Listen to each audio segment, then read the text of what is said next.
ನೀವೇನಾದರೂ outside fried food ತಿನ್ನೋದಕ್ಕೆ addict ಆಗಿದ್ದೀರಾ? ಹಾಗಾದರೆ ಈ ವಿಡಿಯೋನ ನೋಡಲೇಬೇಕು.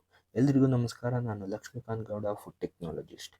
ಕೆ ಎಫ್ ಸಿ ಪ್ರಪಂಚದಾದ್ಯಂತ ಅತಿ ದೊಡ್ಡದಾದ ಫುಡ್ ಬಿಸ್ನೆಸ್ ನಡೆಸುವಂತಹ ಒಂದು ಖಾಸಗಿ ಸಂಸ್ಥೆ.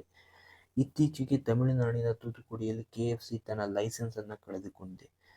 ಯಾವುದಕ್ಕೋಸ್ಕರ ತನ್ನ ಲೈಸೆನ್ಸನ್ನು ಕಳೆದುಕೊಂಡು ಅಂತ ನೋಡೋದಾದರೆ, ಇದು ಬಳಸುವ ಕುಕಿಂಗ್ ಆಯಿಲಲ್ಲಿ ಅತಿ ಹೆಚ್ಚು ಪ್ರಮಾಣದಲ್ಲಿ ಮೆಗ್ನೀಷಿಯಂ ಸಿಲಿಕೇಟ್ ಸಿಂಥೆಟಿಕನ್ನು ಉಪಯೋಗಿಸ್ತಿರೋದ್ರಿಂದ FSSAI ತನ್ನ ಲೈಸೆನ್ಸನ್ನು ರದ್ದು ಮಾಡಿದೆ. ಏನಿದು ಮೆಗ್ನೀಷಿಯಂ ಸಿಲಿಕೇಟ್ ಸಿಂಥೆಟಿಕ್ ಅಂತ ನೋಡೋದಾದರೆ, ಇದು ಒಂದು ಕಾಮನ್ ಆಗಿ ಇದನ್ನು ಸಿಂಥೆಟಿಕ್ ಟಾಕ್ ಅಂತಲೇ ಕರೀತಾರೆ. ಇದನ್ನು INS 553ನಲ್ಲಿ ಸೇರಿಸಲಾಗಿದೆ. ಇದೊಂದು ಅಡಿಟಿವ್. ಇದನ್ನು ಎಲ್ಲಿ ಉಪಯೋಗಿಸ್ತಾರೆ? ಇದನ್ನು ಆಂಟಿ ಕೇಕಿಂಗ್ ಏಜೆಂಟ್ ಮತ್ತು ಫ್ಲೇವರ್ ಕ್ಯಾರಿಯರ್ ಆಗಿ ಉಪಯೋಗಿಸ್ತಾರೆ. ಏನಿದು ಆಂಟಿ ಕೇಕಿಂಗ್ ಏಜೆಂಟ್ ಅಂತ ನೋಡೋದಾದರೆ, ಏನು ಪೌಡರ್ ಫುಡ್ಸ್ ಇರುತ್ತೆ, ಪೌಡರ್ ಫುಡ್ ಕ್ಲಂಪಿನೆಸ್ ಆಗೋದನ್ನು ತಡೆಯೋದಕ್ಕೋಸ್ಕರ ಇದನ್ನು ಉಪಯೋಗಿಸ್ತಾರೆ ಮತ್ತು ಅದರ ಒಂದು ಫ್ಲೋಬಿಲಿಟಿನ ಇನ್ಕ್ರೀಸ್ ಮಾಡೋದಕ್ಕೋಸ್ಕರ ಉಪಯೋಗಿಸ್ತಾರೆ.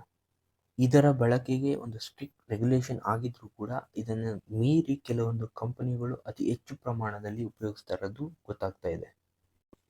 ಯಾಕೆ ಈ ಕೆಮಿಕಲನ್ನು ಎಣ್ಣೆಯಲ್ಲಿ ಬಳಸೋದಕ್ಕೆ FSSAI ಪರ್ಮಿಷನ್ ಕೊಟ್ಟಿಲ್ಲ ಅಂತ ನೋಡೋದಾದರೆ, ಕುಕಿಂಗ್ ಆಯಿಲ್ ಅನ್ನೋದು ನಮ್ಮ ದಿನನಿತ್ಯದ ಒಂದು ಪ್ರಮುಖ ವಸ್ತು. ಕುಕಿಂಗ್ ಆಯಿಲ್ ಇಲ್ಲದೇ ಯಾವ ಒಂದು ಆಹಾರವನ್ನು ತಯಾರು ಮಾಡೋದಕ್ಕಾಗೋದಿಲ್ಲ.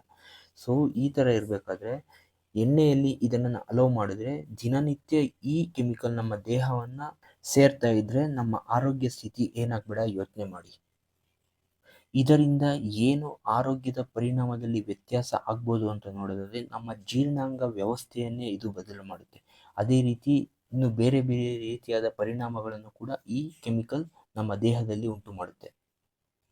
ಕುಕಿಂಗ್ ಆಯಿಲನ್ನು ರಿಪೀಟೆಡ್ ಆಗಿ ಯೂಸ್ ಮಾಡುವಂಥದ್ದು ಒಂದು ಕಾಮನ್ ಪ್ರಾಕ್ಟೀಸ್. ಇದನ್ನು ಮಾಡೋದ್ರಿಂದ ಏನೆಲ್ಲ ಎಫೆಕ್ಟ್ ನಮ್ಮ ದೇಹದ ಮೇಲೆ ಬೀರುತ್ತೆ ಅಂತ ನೋಡೋದಾದರೆ, ಎಣ್ಣೆಯಲ್ಲಿರುವ ಒಂದು ನ್ಯೂಟ್ರಿಷನಲ್ ಕ್ವಾಲಿಟಿ ಕಡಿಮೆ ಆಗ್ತಾ ಹೋಗುತ್ತೆ ಮತ್ತು ಸೆನ್ಸರಿ ಪ್ರಾಪರ್ಟೀಸ್ ಕೂಡ ಕಡಿಮೆ ಆಗ್ತಾ ಹೋಗುತ್ತೆ. ಏನು ಕುಕಿಂಗ್ ಆಯಿಲನ್ನು ರಿಪೀಟೆಡ್ ಆಗಿ ಹೀಟ್ ಮಾಡ್ತಾ ಹೋದರೆ ಅದರಲ್ಲಿ ಅಕ್ರೋಲಿನ್ ಮತ್ತು ಟೋಟಲ್ ಪೋಲಾರ್ ಕಾಂಪೋನೆಂಟ್ ಅನ್ನೋ ಕೆಮಿಕಲ್ ರಿಲೀಸ್ ಆಗುತ್ತೆ. ಇದರಿಂದ ದೇಹದ ಮೇಲೆ ಅನೇಕ ಪರಿಣಾಮಗಳು ಕೂಡ ಬೀರ್ತಾ ಹೋಗುತ್ತೆ. ಇದರಿಂದ ದೇಹದ ಮೇಲೆ ಆಗುವ ಪರಿಣಾಮ ಏನಂತ ಅಂದರೆ hypertension, atherosclerosis, Alzheimer diseases and liver ಡಿಸೀಸ್ನಂತಹ ಕಾಯಿಲೆಗಳು ನಿಮ್ಮನ್ನು ಅಟ್ಯಾಕ್ ಮಾಡ್ಬೋದು. ಇದರಿಂದ ಇಷ್ಟೆಲ್ಲ ಅಡ್ಡ ಪರಿಣಾಮಗಳು ಇರುವ ಕಾರಣ FSSAI ಸಾರ್ವಜನಿಕರ ಆರೋಗ್ಯ ದೃಷ್ಟಿಯಿಂದ ಈ ಕೆಮಿಕಲನ್ನು ರಿಸ್ಟ್ರಿಕ್ಟ್ ಮಾಡಿದೆ. ಇಷ್ಟೆಲ್ಲ ಕಾರಣಗಳು ಗೊತ್ತಿದ್ರೂ ಕೂಡ ನಾವು ರೋಡ್ ಸೈಡ್ ಫುಡ್ ಅಥವಾ ಸ್ಟ್ರೀಟ್ ಫುಡ್ಗಳನ್ನು ತಿನ್ನೋದನ್ನು ನಿಲ್ಲಿಸೋದೇ ಇಲ್ಲ. ಈ ಮಾಹಿತಿ ಇಷ್ಟ ಆಗಿದ್ರೆ ಲೈಕ್ ಮಾಡಿ, ಶೇರ್ ಮಾಡಿ, ನಿಮ್ಮ ಅನಿಸಿಕೆ ಅಭಿಪ್ರಾಯಗಳನ್ನು ಕಮೆಂಟ್ ಮಾಡಿ, ಸಬ್ಸ್ಕ್ರೈಬ್ ಮಾಡಿ. ಧನ್ಯವಾದ.